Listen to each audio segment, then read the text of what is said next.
moving away from him. There, fish. All right. Feels like a pretty good fish. Feels pretty good. Yeah. Just want to stay down there. Yeah, just wanting to dig. And of course, that's trademark spotted bass. I still can't see him. He's still pretty good ways in there. He is. There he is. Nice fish. Mr. Spotted bass. It's another one of those light colored ones. Yeah.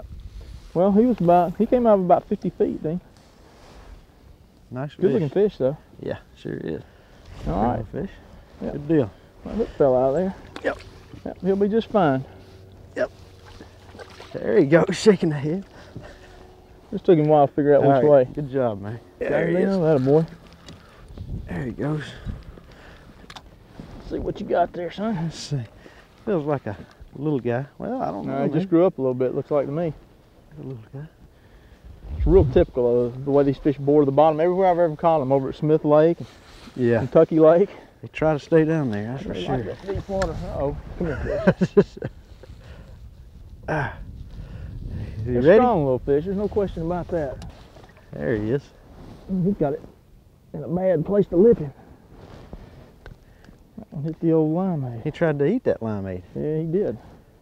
But he'll think twice before he does that again. There he goes.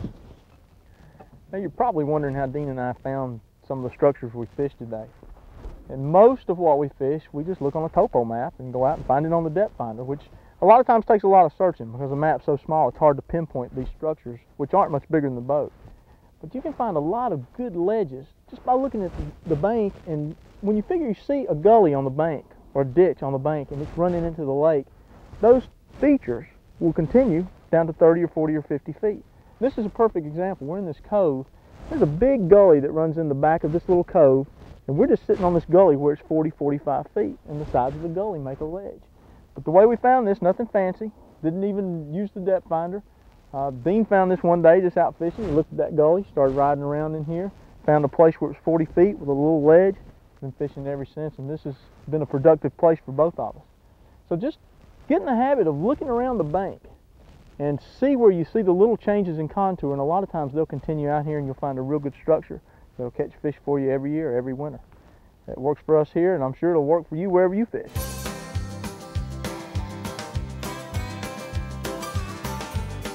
There he is. He didn't want to come up. Oh, come on, boy. Let's see what you got there. He does not want to come out from under the boat. Now that's a strong spotted bass there. That's why people like them. That's a tough little fish right there. I love to catch them. I love to catch them out of this deep water. Right. I think this is one of the best times of years to fish for and catch spots.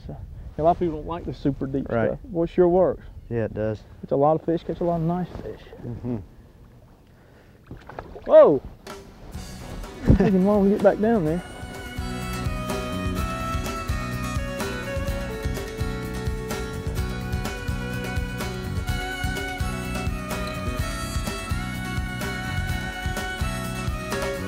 Then we had a good day. We caught a lot of fish today. Yeah, it was a good day. Caught some nice fish, and I'd say today was fairly typical for this time of year. Yeah, it was typical. Day. Size and numbers. Our best bait was far and away the plastic worm. I'll let Dean tell you about some of the worms we fished today. Right, the Texas rig worm was our best producer. Little 4-inch worm. We were using a Ranger finesser worm, and some of the colors were cotton candy, dirt, catalpa, and limeade. And those are by and large good colors. Almost, we play around with the colors. These are steady producers. Couple dark colors, couple light colors. Exactly. Like if it had been a real overcast day, we might put more emphasis on the dark colors. Play around with that. Doesn't make a difference. We got a couple of fish to hit the jig today. It's kind of a tough sell though. It was. Nice fish. Yeah, the fish that hit it by and large are bigger. If you've got the patience to throw it, if you're a tournament fisherman, this is probably the bait you want. You might sacrifice some numbers, but you'll gain some size. So, no matter where you fish, big mouth, spots, I think this vertical presentation on these ledges will work for you. And try to put some more fish in the box, and you'll probably catch some big fish. So we've made this work in several different places. So it's a good day, Dean. I think it's time to go get a bite to eat. Yeah, it is. I think you caught the biggest fish. Did I have to buy? You're buying steak, I hope. We'll see. Anyway, try this. I hope it works for you. Good fishing. We'll see you next time.